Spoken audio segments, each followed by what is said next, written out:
Hi ಬಂಧುಗಳೇ, welcome to my YouTube channel Kamadhenu Kannada blogs. ನಿಮ್ಮ ಮನೆ ಮಗಳು ವಾಸಂತಿ. ಎಲ್ಲ ಹೇಗಿದ್ದೀರಾ? ಚೆನ್ನಾಗಿದ್ದೀರಾ ಅಂತ ಅಂದ್ಕೊಂಡಿದ್ದೀನಿ. ನಾನಂತೂ ಚೆನ್ನಾಗಿಲ್ಲ. ಒಂದು ವಾರ ಆಯಿತು ನಾನು ಹುಷಾರು ತಪ್ಪಿ. ಲಾಸ್ಟ್ ವಿಡಿಯೋದಲ್ಲಿ ಹೇಳಿದ್ದೆ ನಾನು ಸ್ವಲ್ಪ ಹುಷಾರು ತಪ್ಪಿಟ್ಟಿದ್ದೀನಿ ಅಂದ್ಬಿಟ್ಟು. ಆದರೆ ಅದು ಇಷ್ಟೊಂದೆಲ್ಲ ಜಾಸ್ತಿ ಹುಷಾರು ತಪ್ತೀನಿ ಅಂತ ಅಂದ್ಕೊಂಡಿರಲಿಲ್ಲ. ಸುಮಾರು ನಾನು ಯಾವಾಗಲೂ ಇಷ್ಟೊಂದು ಹುಷಾರೇನು ತಪ್ಪಿರಲಿಲ್ಲ. ಬರೀ ಶೀತ ಆಗಿದ್ದು ಅಷ್ಟೇ. ನನಗೆ ಲೈಟಾಗಿ ಜ್ವರ ಬರ್ತಿತ್ತು. ಮಾಮೂಲಿ ಪ್ಯಾರಾಸಿಟಮ್ ಮಾತ್ರೇನೂ ಸಿಟ್ರಿಜನ್ ನುಂಗಿದ್ದೆ 2 ದಿನ. ಕಮ್ಮಿ ಆಯ್ತಲ್ಲ ಅಂದ್ಬಿಟ್ಟು ಸುಮ್ಮನೆ ಆದೆ. ಇನ್ನು 3ನೇ ದಿನಕ್ಕೆ ಸಿಕ್ಕಾಪಟ್ಟೆ ಜ್ವರ ಎಲ್ಲ ಸ್ಟಾರ್ಟ್ ಆಗಿಬಿಡ್ತು.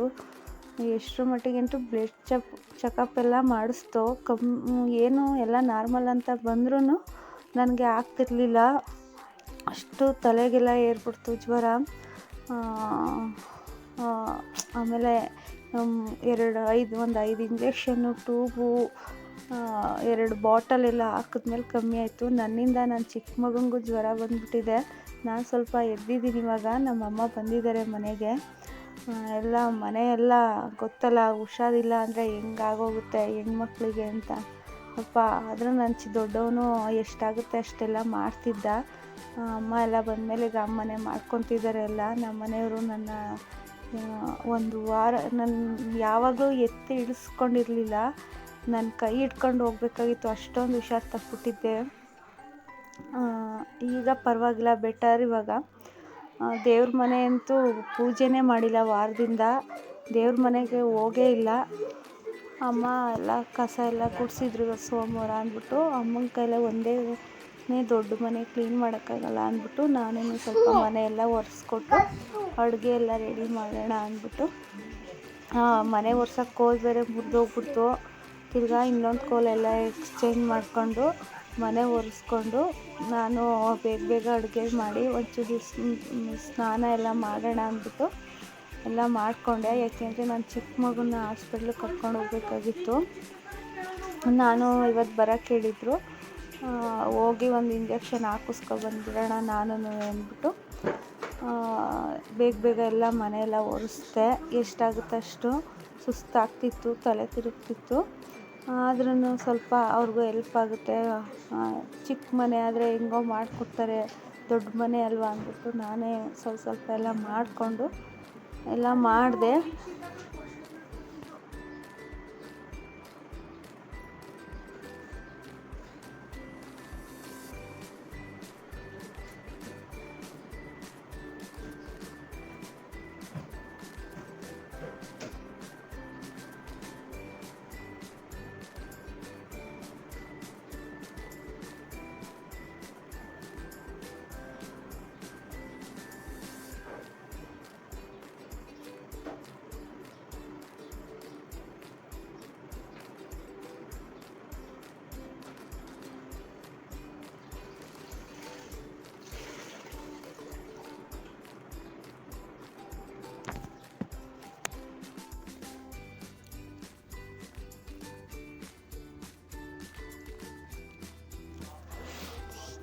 ಮನೆಯೆಲ್ಲ ಕ್ಲೀನ್ ಮಾಡ್ಕೊಂಡೆಲ್ಲ ಆಯಿತು. ಸ್ವಲ್ಪ ಅಡುಗೆ ಮಾಡಿಬಿಡೋಣ ಅಂದ್ಬಿಟ್ಟು ಸರಿ ಏನಿದೆ ತರಕಾರಿ ಎಲ್ಲ ಇತ್ತು. ಅದಕ್ಕೆ ಬೇಳೆ ಸಾರು ಮಾಡೋಣ ಅಂದ್ಬಿಟ್ಟು ಬೇಳೆ ಸಾರಿಗೆಲ್ಲ ರೆಡಿ ಮಾಡಿಕೊಂಡು, ಇನ್ನು ಅಮ್ಮ ನಾನು ತಿಂಡಿನೇ ತಿಂದಿರಲಿಲ್ಲ. ನನಗೊಂದು ರೊಟ್ಟಿ ಮಾಡಿಕೊಟ್ರು. ತಿಂಡಿ ತಿಂದ್ಕೊಂಡು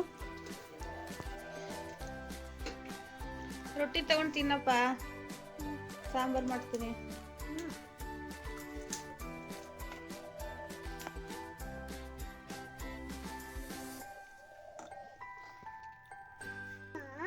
ಹಿಂಗೆ ನಾನು ಸಾಕಮ್ಮ ಸಂಜೆ ಸ್ಕೂಲ್ ಮುಗಿಸ್ಕೊಬಂದು ಮಾಡ್ಕೊಂಡು ಒಂದು ಚೀಲ ಖಾಲಿ ಮಾಡಿದ್ದೀವಿ.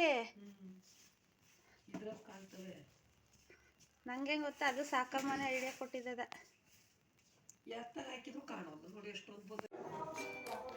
ಇವತ್ತು ಹಾಸ್ಪಿಟ್ಲಿಗೆ ಬರೋಕ್ಕೆ ಹೇಳಿದ್ರು ಡಾಕ್ಟ್ರು. ನನ್ನ ಮಗನಿಗೂ ಜ್ವರ ಬಿಟ್ಟಿರಲಿಲ್ಲ ಅಂದ್ಬಿಟ್ಟು ನಾನು ವಾರ ಎಲ್ಲ ಮುಗಿಸ್ಕೊಂಡು ಅವನು ಕರ್ಕೊಂಡು ಹಾಸ್ಪಿಟ್ಲಿಗೆ ಹೋಗಿ ತೋರಿಸ್ಕೊಂಡ್ಬಂದು 4 ಗಂಟೆ ಆಗಿತ್ತು. ಆವಾಗ ಪಾಪ ನಮ್ಮಮ್ಮ ಯಾವಾಗ ಊಟ ಮಾಡ್ತಾಯಿದ್ರು 4 ಗಂಟೆಲಿ. ನನ್ನ ಮಗ ದೊಡ್ಡವನು ಸ್ಕೂಲ್ ಮುಗಿಸ್ಕೊಂಡು ಬಂದೇ ಬಿಟ್ಟ.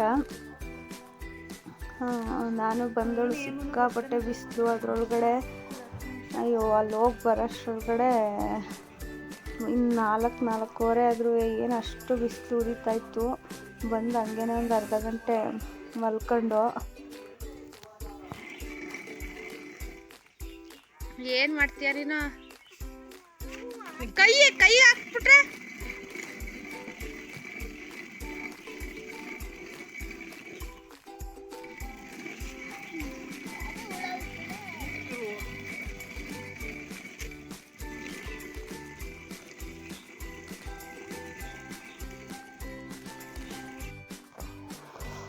ಇಡೀ ವಿಡಿಯೋ ನಿಮಗೆ ಇಷ್ಟ ಆಗಿದೆ ಅಂತ ನಾನು ಅಂದ್ಕೊಂಡಿದ್ದೀನಿ. ಸ್ವಲ್ಪ ಕಾಳು ಹೊಡಿಯೋದು ಇತ್ತು, ಅಮ್ಮ ಅದನ್ನು ಎಲ್ಲ ರೆಡಿ ಮಾಡಿಕೊಟ್ರು. ಈ ವಿಡಿಯೋ ನಿಮಗೆ ಇಷ್ಟ ಆಗಿದೆ ಅಂತ ನಾನು ಅಂದ್ಕೊಂಡಿದ್ದೀನಿ. ಪ್ಲೀಸ್ ಫಸ್ಟ್ ಟೈಮ್ ನೋಡ್ತಾ ಇರೋರು ಮಿಸ್ ಮಾಡ್ದಂಗೆ ಸಬ್ಸ್ಕ್ರೈಬ್ ಮಾಡ್ಕೊಳ್ಳಿ, ಲೈಕ್ ಮಾಡಿ, ಶೇರ್ ಮಾಡಿ, ಕಮೆಂಟ್ ಮಾಡಿ. ತುಂಬಾ ಕಷ್ಟ ಆಗುತ್ತೆ ಹೆಣ್ಮಕ್ಳು ಹುಷಾರು ತಪ್ಪಿಬಿಟ್ರೆ. ಆದಷ್ಟು ನಿಮ್ಮ ಆರೋಗ್ಯಗಳನ್ನ ನೋಡ್ಕೊಳ್ಳಿ. ನಾನು ಒಂದು ವಾರದಿಂದ ಅನುಭವಿಸ್ಬಿಟ್ಟಿದ್ದೀನಿ.